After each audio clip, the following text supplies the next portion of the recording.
Assalamualaikum warahmatullahi wabarakatuh. Bang Jan di sini. Di video kali ini saya akan membagikan tutorial cara cek rekening koran untuk rekening Tapres di aplikasi MyBCA. Nah, teman-teman, kalau kita mempunyai rekening Tapres di aplikasi MyBCA, kemudian kita ingin cek rekening korannya, caranya seperti ini. Pertama, kita login terlebih dahulu di aplikasi MyBCA, teman-teman. Seperti ini, kita login. Setelah kita berada di aplikasi MyBCA, selanjutnya di menu utama di tengah-tengah sini ya, kita cari saja tombol atau menu e-statement.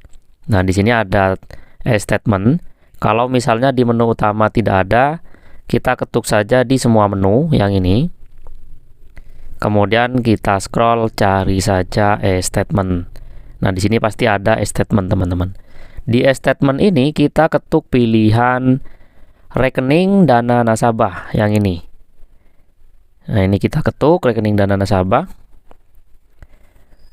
Selanjutnya kita ketuk ya, atau cari periode mana yang ingin ditampilkan. Misalnya Juli 2026 atau Juni atau Mei.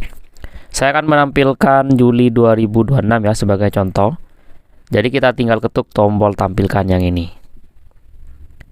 Nah, ini adalah rekening koran untuk rekening Tapres kita, teman-teman. Jadi seperti itu ya cara cek rekening Tapres di aplikasi MyBCA. Semoga bermanfaat, kurang lebihnya saya mohon maaf. Wassalamualaikum warahmatullahi wabarakatuh.